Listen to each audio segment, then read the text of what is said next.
So good morning, dear students. So we are in a business organization and management subject. ఈ subject లో first unit నేను start చేశాను already. Business organisation and management BCom first semester. First unit లో business organisation కు సంబంధించిన fundamentals నేర్చుకుంటున్నాం. We are learning about the fundamentals of business organisation. What is business, what is commerce, what is trade, what is industry, about them we will see today. అవి అంటే ఏంటి అనేది మనం చూద్దాం. బిజినెస్ అంటే ఏంటో గతంలో చెప్పాను, మళ్ళొకసారి చెప్తాను. కామర్స్, ట్రేడ్, ఇండస్ట్రీ అంటే ఏంటి, వాటిలో ఎన్ని రకాలు ఉన్నాయి, how many types are there, we will see them. Okay, now you see this is the syllabus. In the first unit you have concepts of business, trade, industry and commerce, objectives and functions of business, social responsibility of a business, forms of a business organisation. ఇక్కడ వరకు చూద్దాం. Up to this we will learn. Okay, మీకు గత క్లాసులలో చెప్పాను కదా business అంటే ఏమని చెప్పానండి. తెలుగు ట్రాన్స్లేషన్ కాదు నేను అడిగేది. బిజినెస్ అంటే మామూలుగా స్టేట్ ఆఫ్ బీయింగ్ బిజీ అని చెప్పాను, బిజీనెస్ యాక్చువల్గా. ఓకే, కానీ కామర్స్లో మనం ఏం చెప్పాను, బిజినెస్ అంటే it is involved in production or purchase or sale of goods or services with profit motive. లాభార్జన ఉద్దేశంతో వస్తు సేవల ఉత్పత్తి, కొనుగోలు, అమ్మకాలు చేపడితే వాటిని మనం వ్యాపారము అని పేర్కొనటం జరుగుతుంది అని చెప్పాను. అట్లనే వస్తువులకు సేవలకు ఒక తేడా చెప్పాను. ఏం చెప్పాను, వస్తువులు అంటే ఏంటి, సేవలు అంటే ఏంటి, what is the difference between goods and services. Very good. వస్తువులు బెంచీలు, కుర్చీలు కంటికి కనపడతాయి, దే ఆర్ విజిబుల్, కంటికి మనం చూడవచ్చు. కానీ సేవలు, services you cannot see them but you can feel. వాటిని మనం చూడకపోయినా వాటి గుర్తిస్తాము, వాటి వలన ఫలితం పొందుతాం. Okay, so business is related to production of goods or services, purchase of goods or services or sale of goods or services with profit motive. లాభార్జన అనేది చాలా ముఖ్యము. Profit is important. నోట్లో వెళ్ళి పెట్టద్దు. ఓకే, కమింగ్ టు దిస్, ఇది మీకు గత క్లాస్లోనే చెప్పాను. So these are the various definitions of business, what is business అనేది. Okay, so characteristics of business మీకు చెప్పాను కదా, మొన్న చెప్పాను characteristics of business. These are the characteristic features, లక్షణాలు. ఏముంటుంది, dealings in goods and services, వస్తు సేవలతోటి ముడిపడి ఉంటాయి. ప్రొడక్షన్ ఆర్ ఎక్స్చేంజ్, ప్రొడక్షన్ అంటే నేనే ఈ సెల్ ఫోన్లు నేనే తయారు చేసి అమ్మితే దట్ ఈస్ ప్రొడక్షన్. ఎక్స్చేంజ్ అంటే నేను తయారు చేయనండి, నేను షాప్ పెట్టి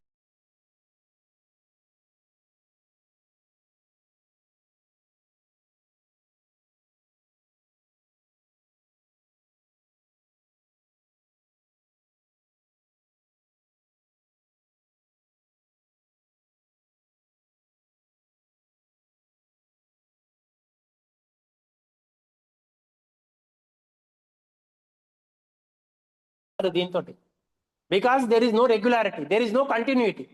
బిజినెస్ ఇంప్లైస్ కంటిన్యూటీ, రెగ్యులారిటీ.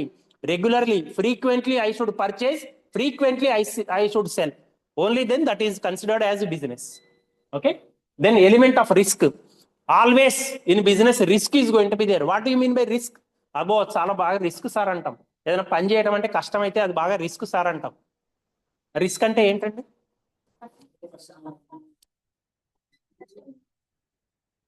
కష్టము అంటే ఇక్కడ ఏమిటి అంటే ఆ పని చేస్తే మనకు లాభం వస్తుందో నష్టం వస్తుందో చెప్పలేమండి. ఈ రోజు నేను ఇప్పుడు వ్యవసాయం ఉందండి, ఇప్పుడు సారు మనకు పొద్దున వరల్డ్ పాపులేషన్ డేలో ఇంతకుముందు చెప్పారు కదా, ఏం చెప్పారు, ఇప్పుడు ఈ వర్షాలు పడట్లేదు, ఎండాకాలం వర్షాలు పడుతున్నాయి, ఈ కాలం ఏమో వర్షాల కోసం ఎదురు చూస్తున్నారు రైతులు అని చెప్పారు. అది వ్యవసాయం అనేది రిస్క్ గా మారింది. ఎప్పుడు వర్షం పడుతుందో తెలియదు, అందరూ విత్తనాలు చల్లి కూర్చుంటాం, అప్పుడు వర్షం పడలేదు అనుకోండి, మనకు అది లాసే కదా, దట్ ఈస్ అ రిస్క్. అదే నా ఉద్యోగం ఉన్నది, దేర్ ఇస్ నో రిస్క్.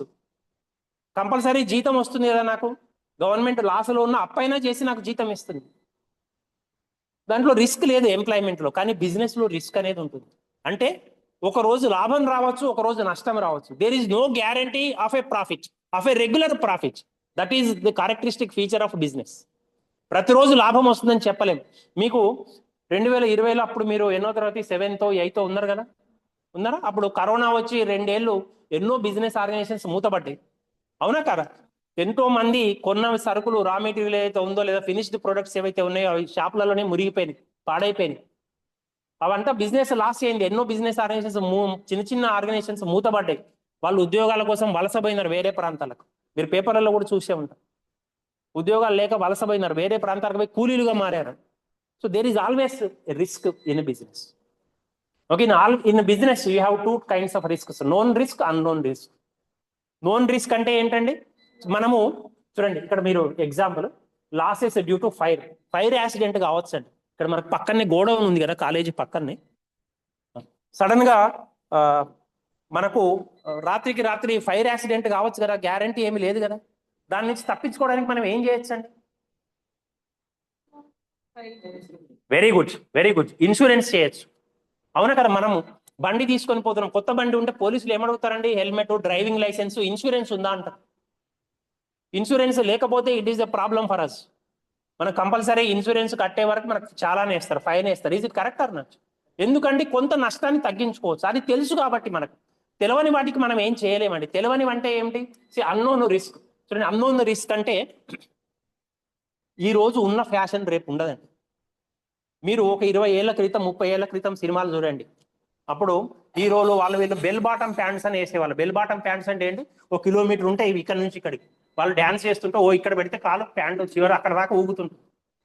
ఈ రోజు అది ఉన్నదండి. ఆ రోజు ఎవరైనా వేస్తే పిచ్చోడా వీడు అనుకుంటారు. అంత టైట్ జీన్స్, టైట్ అని వేస్తున్నాం ఈరోజు. అవునా కదా?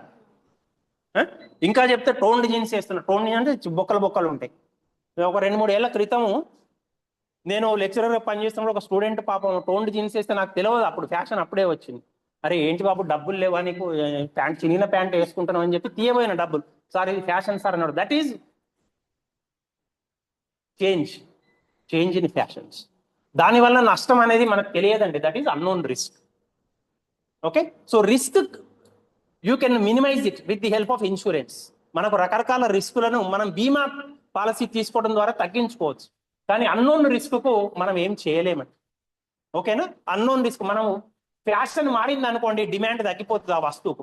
ఇప్పుడు నేను బెల్ బాటమ్ ప్యాంట్లో ఒక 1000 కుట్టించి ఉంచినంటే ఎవరైనా తీసుకుంటాడా? అదే టైట్ జీన్స్ కుట్టిస్తే తీసుకుంటారా రెడీగా? అది ఎప్పుడు మారుతుందో తెలియదు fashion. We do not. So those are known as unknown risk. ఆ అన్నోన్ రిస్క్ కు మనం ఏం చేయలేమండి. కానీ known risk you can minimise by taking insurance policy. Okay, so coming to creation of utilities. అంటే యూటిలిటీని క్రియేట్ చేయడం అంటే what do mean by creation of utility? Utility means utilisation, దాన్ని వాడుకోవటం. చూడండి, ఇది ఈ షర్ట్ పీస్ లెక్కనే ఉంటే నేను వేసుకుంటారా? కప్పుకుంటాను, ఏమన్నా శాలువా లెక్క కప్పుకొని వస్తున్నా కాలేజీకి? కాదు కదా. దీన్ని స్టిచ్చింగ్ చేస్తే, దీన్ని నాకు హైట్ కు తగ్గట్టుగా, వెయిట్ కు తగ్గట్టుగా దీన్ని స్టిచ్చింగ్ చేస్తేనే ఇది వేసుకోవడానికి వీలుగా ఉంటుంది. That is nothing but creation of utility. వస్తువు అక్కడ ఉన్నది, రా మెటీరియల్ ఉన్నది, గుడ్డ ఉన్నది, క్లాత్ ఉన్నది, cloth is there, you have to stitch it. దాన్ని సరైన రీతిలో కుట్టడం వల్ల మాత్రమే దానికి యూటిలిటీ అనేది, ప్రయోజనం అనేది కలుగుతుంది. Okay, then economic activity. అంటే economic activity always business deals in economic activities only. మీకు ఇంతకు ముందు క్లాస్ లో చెప్పానండి, యాక్టివిటీస్, హ్యూమన్ యాక్టివిటీస్ ఎన్ని రకాలని చెప్పాను. Yes, how many types of activities are there? What are the 3 activities? Only 2 types of activities are there అని చెప్పాను. Economic activity, non economic activity. Economic activity అంటే డబ్బులతో కూడి ఉంది.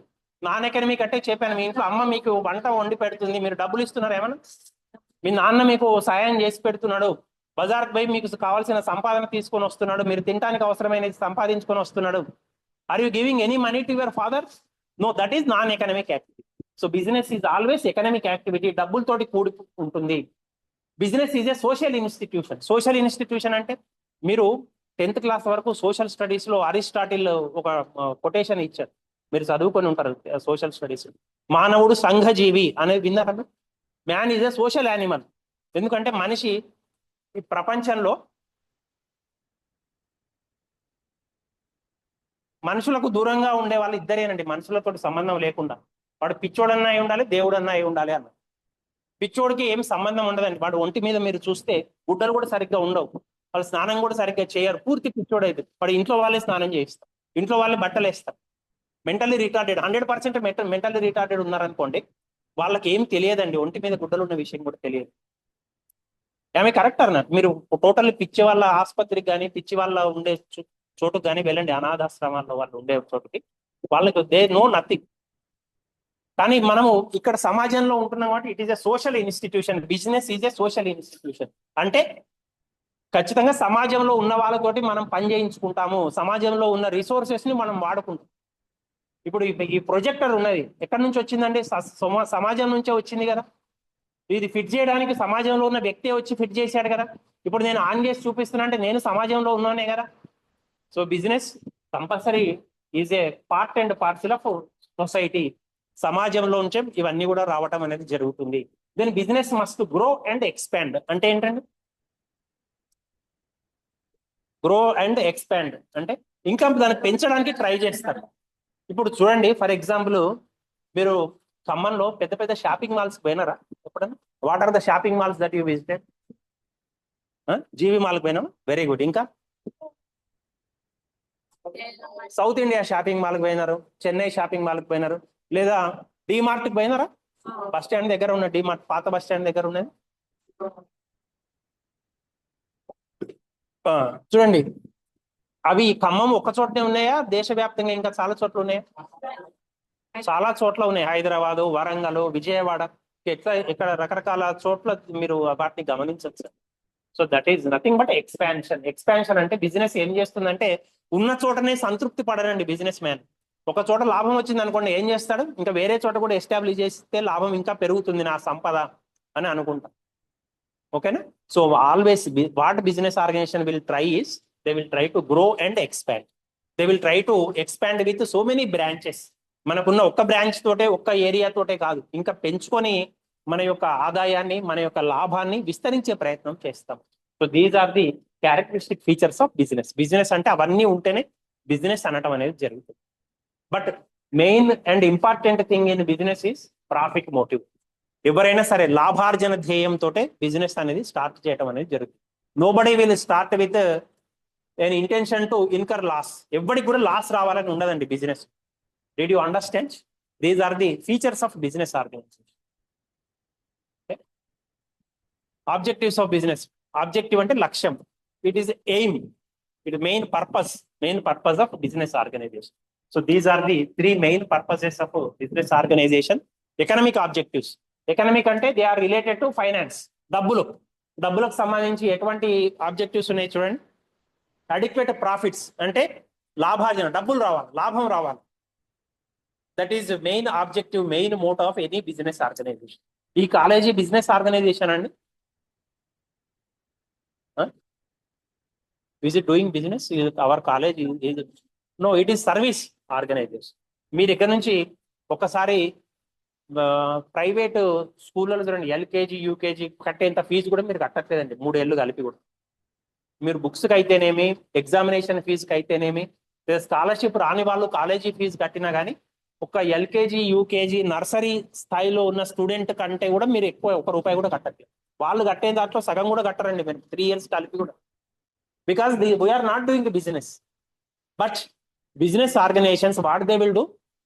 They will do business. Their main objective is profit. Adequate profit. Enough profit. సరిపోయినంత లాభం రావాలి. లాభం రాకపోతే నష్టం వస్తే ఏదైనా సంస్థ కొనసాగలుగుతుందండి ముందుకు? We have to close it. ఎందుకంటే నష్టం రావాలి అనే ఉద్దేశంతో ఏ ఒక్క వ్యక్తి సంస్థను స్థాపించడం. Okay, so adequate profits. Then creating customers. Creating customers means not only existing customers, new customers you want to attract. కొత్త వాళ్ళను ఇంకా ఆకర్షించడానికి ప్రయత్నిస్తారు. ఇప్పుడు కాలేజీలో ఒక క్యాంటీన్ ఉందనుకోండి, క్యాంటీన్ వాళ్ళు మనం రోజు మీ 4 కలిసిపోతున్నారు, ఇంకో నెక్స్ట్ రోజు మీ ఫ్రెండ్స్ని కూడా కలిసి తీసుకొని పోవడానికి వాళ్ళు మోటివేషన్ ఇస్తారు. ఇక మంచిగా మొదటి కొన్ని రోజులు మంచిగా పెడతారు, టీ కానీ కాఫీ కానీ ఏదన్నా, ఇంకా చాలా మంది అట్రాక్ట్ అయ్యేటట్టుగా. అవునా కాదా? కొన్ని రోజులు అయినాక ఇక చిన్నగా సరేలే ఎట్లన్నా వీళ్ళ కర్మకు వస్తున్నట్లే అని చెప్పి కొంచెం తగ్గిస్తారు క్వాలిటీ అవసరమైతే. Because they want to attract customers. కొత్తగా వ్యాపార సంస్థ ఏదైనా ఏర్పడితే వాళ్ళ యొక్క ప్రధానమైన ఉద్దేశం ఏముంటుందంటే కస్టమర్స్ని రాబట్టాలి, ఇంకా ఎక్కువ మందిని రాబట్టాలి అంటే మంచిగా నడపాలి కొన్ని రోజులను.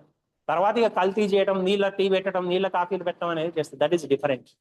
Okay, so you want to create customers, you want to attract more number of customers to your business organisation. Then innovation. What is innovation? What do you mean by innovation? Innovation అంటే ఏంటండి? Innovation means adding a new feature to the existing one. Already ఉన్నదానికి కొత్త దాన్ని అందించటం అండి. ఇప్పుడు మీ అమ్మమ్మ దగ్గర కానీ, మీ బామ్మ దగ్గర కానీ మీ తాతయ్యల దగ్గర కానీ చూడండి, వాళ్ళకు డబ్బా ఫోన్లు ఉంటాయి, కీబోర్డ్ ఫోన్స్. అంతేగాని స్మార్ట్ ఫోన్స్ ఉన్నాయండి వాళ్ళకు? ఒక 15 ఏళ్ల క్రితం, 20 ఏళ్ల క్రితం, 10 ఏళ్ల క్రితం స్మార్ట్ ఫోన్స్ లేబట్టి. ఓకేనా? వాళ్ళకి పాపం ఈ వాట్సాప్ మెసేజ్ చూడటం అవి ఇవి ఏమి రావు. మామూలుగా ఫోన్ రింగ్ వస్తే మాట్లాడతారు. చాలా మందికి రింగ్ కొట్టడం కూడా తెలియదు, కాల్ చేయడం కూడా తెలియదు. ఆమె కరెక్ట్? సో ఇది దీంట్లో ఉన్న మార్పును, సెల్ ఫోన్ లో ఉన్న మార్పును ఏమంటామంటే ఇన్నోవేషన్ అండి. There is a change. మీరు ఒక 30-40 ఏళ్ల క్రితం తీసుకుంటే చాలా మంది ఇళ్లలో బ్లాక్ అండ్ వైట్ టీవీలు ఉండేవి. మరి ఇప్పుడు బ్లాక్ అండ్ వైట్ టీవీ ఎవరి ఇంట్లో ఉందంటే అసలు బ్లాక్ అండ్ వైట్ టీవీ కొందామంటే కూడా మార్కెట్లో దొరకని పరిస్థితి ఉంది. అందరి ఇళ్లలో కూడా కలర్ టీవీలు. కలర్ టీవీలు వచ్చిన కొత్తలో మనకి ఏదైనా ఛానల్ మార్పు కావాలంటే అక్కడికి పోయి అక్కడ దాని మీద ఒత్తుకోవాల్సిన పరిస్థితి. మరి ఇప్పుడు రిమోట్ కంట్రోల్ ఉంది కదా, మనం ఎక్కడ కూర్చుంటున్నామో అక్కడ నుంచే మనం you're changing channel, you're increasing voice, you're decreasing voice, mute పెట్టేస్తున్నారు ఇంట్లో కూర్చొని. అవునా కదా? So that is innovation. మనం ఏదైతే ఒక ప్రొడక్ట్ లో మార్పులను చూస్తున్నామో, that change in a product is known as innovation. So ఇవన్నీ కూడా దీస్ ఆర్ నోన్ యాజ్, ఇవన్నీ ఎకనామిక్ ఆబ్జెక్టివ్స్, డబ్బులకు సంబంధించిన లక్ష్యాలు. ఇక సోషల్ ఆబ్జెక్టివ్స్ అంటే మనం సమాజంలో ఉంటున్నాం కాబట్టి సమాజానికి కొంత చేయాలి ఖచ్చితంగా, సామాజిక లక్ష్యాలు ఉంటాయి. So giving something. మీరు శ్రీమంతుడు సినిమా చూసారా? How many of you have seen Srimanthudu movie? అమ్మాయిలను ఒక్కదానే చూసావా? Very good. శ్రీమంతుడు సినిమాలో మనము ఏంటి, సమాజానికి తిరిగి కొంత ఇవ్వాలి, ఎప్పుడు మనమే తీసుకుంది కాదు, సమాజానికి తిరిగి ఇవ్వాలని చెప్పి ఒక ఊరిని దత్తత తీసుకు. అట్లానే బిజినెస్ ఆర్గనైజేషన్ కూడా కొన్ని సోషల్ ఆబ్జెక్టివ్స్ ఉంటాయి, సమాజానికి ఏమైనా చేయాలి అని. సో అటువంటి వాటిలో భాగంగానే ప్రొవిజన్ ఆఫ్ క్వాలిటీ గుడ్స్, మంచి నాణ్యమైన వస్తువులు అందించటం. క్వాలిటీ మీన్స్ హ్యావింగ్ నాణ్యమైన, having very good good what you call, good maybe good colour, good taste or good appearance. నాణ్యమైన వస్తువులు మన తెలుగులో చెప్పాలంటే నాణ్యత, క్వాలిటీలో ఎటువంటి పరిస్థితులు కూడా రాజీ పడకూడదని. సో అది ఒక సోషల్ ఆబ్జెక్టివ్ గా ఉంది. Okay. Then second one is reasonable price, అంటే సామాన్యుడికి కూడా అందుబాటులో ఉండే ధరలను నిర్ణయించి. ఇప్పుడు మీరు ఈ ఆషాఢ మాసంలో ఆడవాళ్ళు ముఖ్యంగా చూస్తే అన్ని షాపుల ముందు పెట్టుంటే ఏంటి 50% ధమాకా సేల్, కేజీ లెక్కన ఆనందం పొందండి, ఒకటి కొనండి ఒకటి ఉచితంగా తీసుకోండి, 60% discount, 70% discount. So that is reasonable price. ఈ నెల ఎక్కువ ముహూర్తాలు, పెళ్లి ముహూర్తాలు కావచ్చు, గృహప్రవేశం కావచ్చు, లేకపోతే ఇంకోటి కావచ్చు, ఫంక్షన్స్ ఉండవు కాబట్టి వాళ్ళు ఏంటి ఆఫర్స్ ఇస్తుంది, they will give offers. That is you can get your products at reasonable price. చాలా తక్కువ ధరలకే మనం వస్తు సేవలు పొందొచ్చు. That is another objective. Then provision of employment. నేను ఇంతకు ముందు మిమ్మల్ని అడిగాను, మీరు పెద్ద పెద్ద షాపింగ్ మాల్స్ పోయినారంటే పోయినామని చెప్పారు. ఎంతమందికి ఉద్యోగాలు వస్తున్నాయంటే చెప్పండి. దాంట్లో మన ఊళ్ళో ఇక్కడ ఉన్న కిరాణా షాపులో 3-4 ఉద్యోగం ఉంటే అక్కడ కొన్ని వందల మంది పనిచేస్తుంటారు. Yesterday I went to south India shopping mall. నేను అడిగాను అక్కడ ఎంతమంది పనిచేస్తున్నారంటే హీ టోల్డ్ మీ 410 ఆర్ 420. 400 మందికి ఎంప్లాయ్మెంట్ ఇస్తున్నాను ఒక సౌత్ ఇండియా షాపింగ్. ఓకేనా? So that is social objective, provision of employment. ఎంతో మంది నిరుద్యోగులు ఉన్నారు, వాళ్లకు ఉద్యోగ అవకాశాలను కల్పించడం అనేది జరుగుతుంది. Did you understand? Okay, that is also one of the social objective. సమాజానికి మనం ఏదైనా చేయాలి. Next payment of taxes. మనము ట్యాక్సులు కడుతున్నామండి.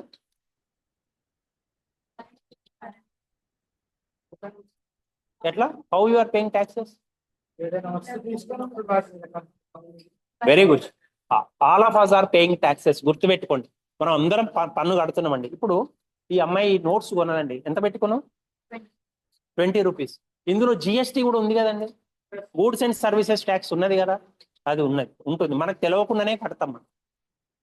మన దగ్గర షాప్ వాడు 20 రూపాయలు వసూలు చేస్తాడు, but in that 20 rupees only GST may be 3 rupees or 4 rupees or 5 rupees or 2 rupees. We do not know, but we will pay. Everybody is paying tax. ప్రతి ఒక్కరు పన్నులు కడుతున్నారండి, గుర్తుపెట్టుకోండి. ఓకే. సో ఇప్పుడు సంస్థకు కొన్ని కోట్లు, నేను ఇంతకుముందు చెప్పాను నిన్న సౌత్ ఇండియా షాపింగ్ మాల్ పోయినా అని, ప్రతిరోజు లక్షల్లో సంపాదిస్తారండి. వాటి మీద వాళ్ళు జిఎస్టీ కడతారు, అట్లానే ఇన్కమ్ ట్యాక్స్ కడతారు. మీరంటే ఇన్కమ్ ట్యాక్స్ కట్టరు మీ ఇంట్లో వాళ్ళు ఎవరు కూడా, but they will pay income tax. గవర్నమెంట్కి ఆదాయం వస్తుంది దాని మీద, గవర్నమెంట్ విల్ గెట్ రెవెన్యూ. గవర్నమెంట్కి వచ్చిన ఆదాయంతో మీరు కావాలంటే మీకు స్కాలర్షిప్లు అందివ్వడం జరుగుతుంది, ఎలిజిబిలిటీ ఉంటే. అట్లనే మనకు పక్కనే ఉన్న హాస్టల్లో ఉండడానికి మీకు గవర్నమెంట్ అటువంటి డబ్బులను వాడుకోవటం అనేది జరుగుతుంది. ఆమె correct or not? So that is payment of taxes. They will organisations, business organisations will pay tax to the government. Okay, then contribution to social welfare. కొన్ని సందర్భాల్లో సోషల్ వెల్ఫేర్, సమాజ సంక్షేమం కోసం వాళ్ళు ఖర్చు పెడతారండి. దాన్ని ఏమంటామంటే సిఎస్ఆర్ అంటాం, కార్పొరేట్ సోషల్ రెస్పాన్సిబిలిటీ అంటాం. You remember this word, corporate social responsibility, CSR అంటాం. అది ఏమిటి అంటే ప్రతి సంస్థ సామాజిక బాధ్యతను కలిగి ఉంటుంది. వాళ్ళకు వచ్చిన లాభంలో కొంత మొత్తం సమాజానికి డొనేట్ చేయాలండి ఏదైనా ఒక కారణంతో. ఓకేనా? That concept is known as corporate social responsibility. పెద్ద పెద్ద సంస్థలకు 100 కోట్లు 1000 కోట్ల లాభం వస్తుంది. మీకు ఒక చిన్న ఉదాహరణ చెప్పాలి అంటే రిలయన్స్ తెలుసు అండి మీ అందరికీ. రిలయన్స్ ఎవరు?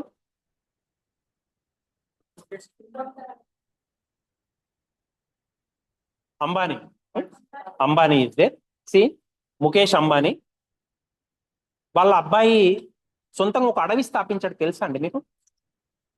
మీరు ఎప్పుడన్నా తిరిగి ఉన్నప్పుడు మీ అందరి చేతులలో సెల్ ఫోన్స్ ఉంటాయండి, ఒకసారి కొట్టండి రిలయన్స్ ఫారెస్ట్ అని కొట్టండి చాలు. Reliance forest created by Ambani అని కొట్టండి చాలు, మీకు వస్తుందండి. ఒక 10 నిమిషాల వీడియో, 20 మినిట్స్ వీడియో ఉంటుంది.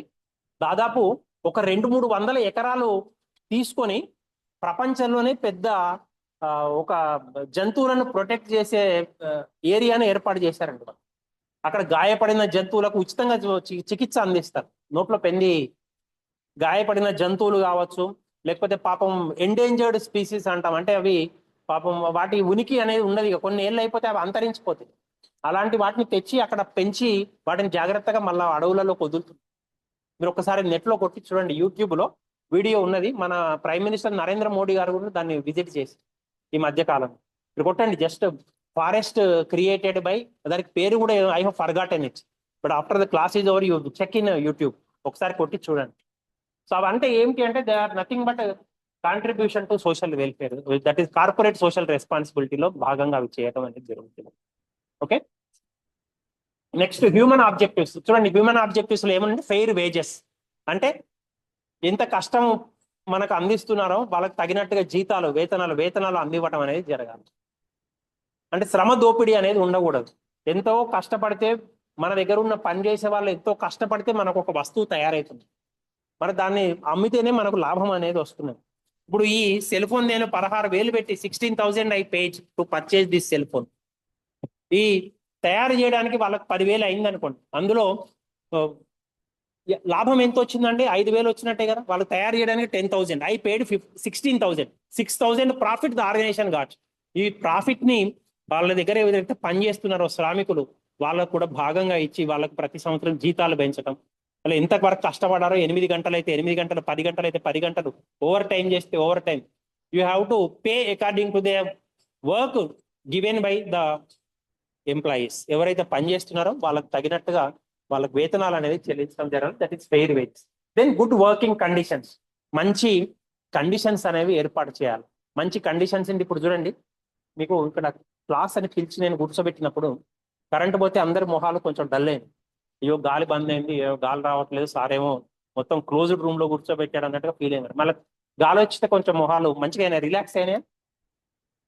అదే ఇప్పుడు ఇది క్లాస్ కాకుండా ఒక మామూలు ఫ్యాక్టరీ అనుకోండి, ఇక్కడ ఉత్పత్తి చేస్తున్నారు అనుకోండి, మీకేమి వెలుతురు లేకుండా లైట్ గాలి లేకుండా చేసి నేను చేయించాను అనుకోండి, మీరు 100% చేయగలుగుతారండి పని. అదే మీకు ఏసీ రూమ్ పెట్టించి మంచి లైటింగ్ ఉండి మంచి క్యాంటీన్ ఇక్కడనే ఏర్పాటు చేసి మీకు ఇష్టం వచ్చింది లంచ్ టైంలో కానివ్వండి లేకపోతే బ్రేక్ టైంలో కానివ్వండి తినండి ఫ్రీ అని చెప్పి నేను అన్నాను అనుకోండి, అప్పుడు మీ ప్రొడక్షన్ ఎక్కువైతుందా? లేకపోతే నేను లైట్లు ఫ్యాన్లు అన్ని బంద్ చేస్తే మీ ప్రొడక్షన్ ఎక్కువైతుందా? అన్ని ఫెసిలిటీస్ కల్పించి మీతో నేను పని చేయించుకుంటే you can produce in a better way. Am I correct or not? So that is good working conditions. It refers to good working conditions. Okay. Then workers welfare. Welfare. What do you mean by welfare? బాగోగులు చూడటం అండి. అంటే for example నేను ఇప్పుడు చెప్పాను కదా, ఇది ఇక్కడ అంతా యంత్ర సామాగ్రి ఉన్నది. ఇక్కడ పనిచేస్తున్న వ్యక్తులలో ఎవరిదైనా చెయ్యి దాంట్లో పడి చెయ్యి ఇరిగింది అనుకోండి, యాజమాన్యం ఏం పట్టించుకోలేదు అనుకోండి, మీకు బాధ అనిపిస్తుందా సంతోషం అనిపిస్తుంది? బాధ అనిపిస్తుంది. అదే వెల్ఫేర్ చూసేవాడైతే ఏం చేస్తారండి, వెంటనే దానికి అయ్యే ఖర్చు ఎంతైతే అంత భరిస్తాడు. నెక్స్ట్, ఈ చెయ్యి ఇరగటం వల్ల కొన్ని రోజులు అతను ఆఫీస్కు రాలేకపోతాడు కదా ఫ్యాక్టరీకి, అతని జీతం లాస్ అవుతుంది కదా.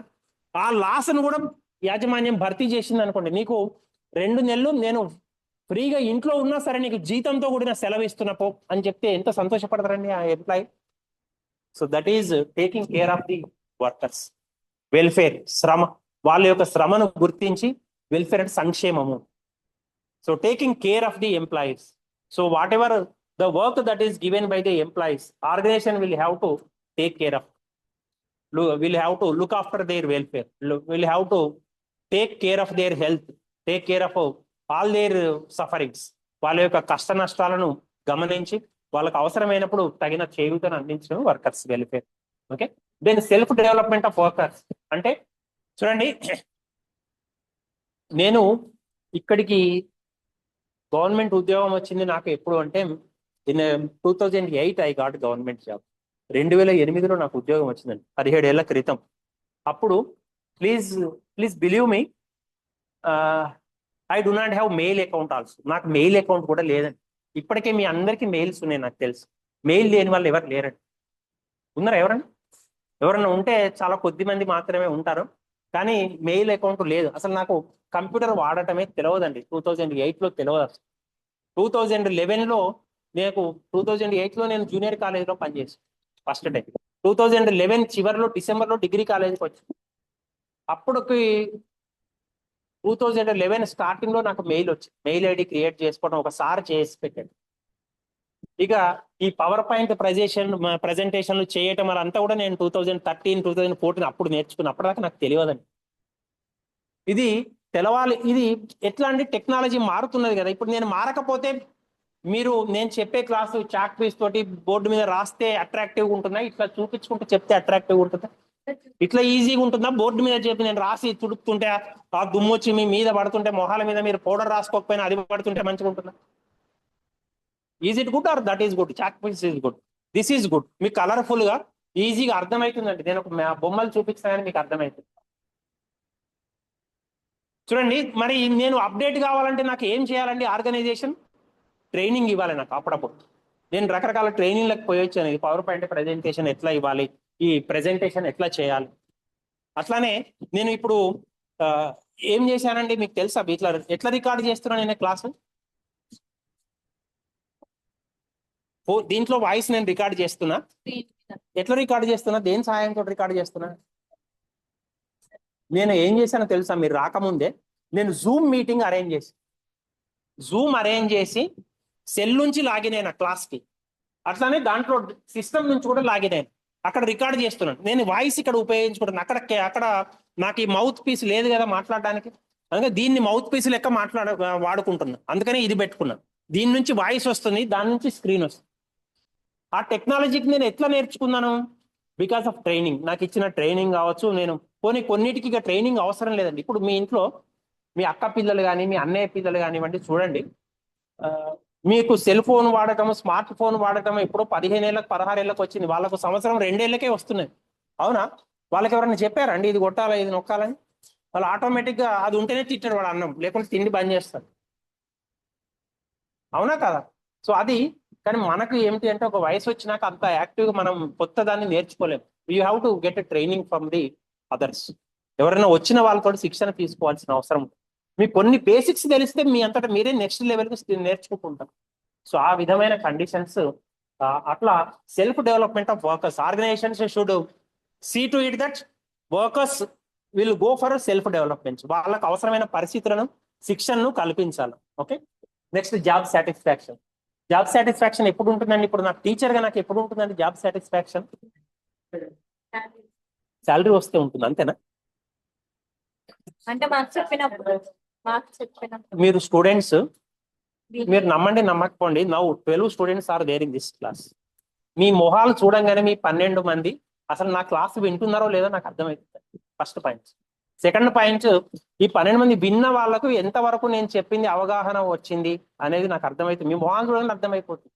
Face is index of mind అన్నారు. అందుకని మీ మొహం చూడంగానే, నేను క్లాస్ తీసుకుంటుంటే మీ మొహంలో ఆనందం ఉన్నదా, బాధ ఉన్నదా, వీడు ఎప్పుడు క్లాస్ బంద్ చేసి వెళ్ళిపోతాడా, అనేది ఉన్నదని నేను అర్థం చేసుకుని I can easily understand. Not only me, any good teacher, not only good teacher, any teacher can understand.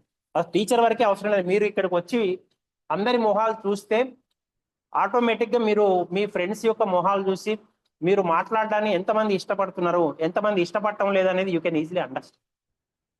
మీరు స్టేజ్ దిగాలని కోరుకుంటున్నారా, వాళ్ళలో ఎంతమంది కోరుకుంటున్నారు, ఎంతమంది కంటిన్యూ చేయాలని కోరుకుంటున్నారని మీకు ఆటోమేటిక్ అర్థమైపోతుంది.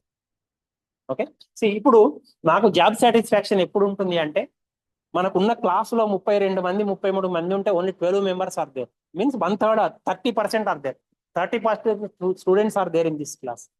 అట్లీస్ట్ ఈ 30% మీ మొహాలు నిజంగా నేను చెప్పింది అర్థమైనట్టుగా పెట్టారనుకోండి, నాకు జాబ్ సాటిస్ఫాక్షన్ అనేది ఉంటుంది. ఓకేనా? మీరు అసలు ఎవరు నేను చెప్పింది అర్థం చేసుకోనట్టుగా పెడితే, వీడు ఎప్పుడు క్లాస్ బంద్ చేస్తాడా, నేను ఎప్పుడు బయటికి పోయి ఇంటికి వెళ్ళి మంచిగా టీవీ చూసుకుంటూ చాయ్ తాక్కుంటూ ఎంజాయ్ చేస్తాను అనేటట్టు మీరు మొహం పెట్టారనుకోండి, నాకు జాబ్ సాటిస్ఫాక్షన్ అనేది ఉండదండి. ఈ అమ్మాయి అన్నట్టుగా శాలరీ, ఓకే, శాలరీ అనేది బతకడానికి అవసరమేనండి, నాకు శాలరీ అవసరం, ఎవరికైనా అవసరం. ఇప్పుడు రైతు ఎంతో కష్టపడి దున్నుతాడు, రైతు భరోసా కావచ్చు, రైతు బీమా కావచ్చు, లేకపోతే ఇంకేదన్నా కావచ్చు రావచ్చు. కానీ రైతు నిజంగా కష్టపడి కొన్ని నెలల తరబడి పొలంలో కష్టపడతారండి. అతని కుటుంబం మొత్తం తీసుకొని వచ్చి కష్టపడతారు అవసరమైతే. అవునా కదా? రాత్రులు కాపలా కాస్తాడు, ఏ జంతువులు రాకుండా, లేకపోతే దొంగలు ఎత్తుకొని పోకుండా మంచి కడతారు కదా పొలంలో, అక్కడ పైన పడుకుంటాడు, పాములు అవి ఇవి ఏమి రాకుండా. చాలా కష్టపడి చేసినప్పుడు డబ్బులు ఒక్కటే సాటిస్ఫాక్షన్ కాదండి. నిజంగా అతను పెంచిన మొక్కలు ఏవైతే ఉన్నాయో, పంట ఏదైతే ఉందో మంచిగా ఏపుగా పెరిగి ఎంతైతే దాని ఉత్పత్తి రావాలని కోరుకున్నాడు అంత వచ్చింది అనుకోండి, ఎంత సాటిస్ఫాక్షన్ ఉండదండి మనిషికి. అదే గవర్నమెంట్ ఫ్రీగా డబ్బులు ఇచ్చినా అంత సాటిస్ఫాక్షన్ రాదండి, గుర్తుపెట్టుకోండి, ప్లీజ్ రిమెంబర్. అవునా కాదా చెప్పండి? ఇప్పుడు మీ తల్లిదండ్రి, నేను ఇంకొక another example I will tell you what is satisfaction. మీ తల్లిదండ్రి నిజంగా మీరు మంచిగా చదువుకొని రేపు పొద్దున ఒక ఉద్యోగం సంపాదించి, అది చిన్నది కావచ్చు పెద్దదే కావచ్చు, ఎనీ జాబ్, ఫస్ట్ జీతం తీసుకొని వచ్చి మీ అమ్మకో మీ నాన్నకో ఇచ్చి ఒక చీరెనో లేకపోతే ఒక బట్టలో తీసుకొని వస్తే, ఓ స్వీట్ ప్యాకెట్ తీసుకొని పోతే, how they feel? That is satisfaction, please remember.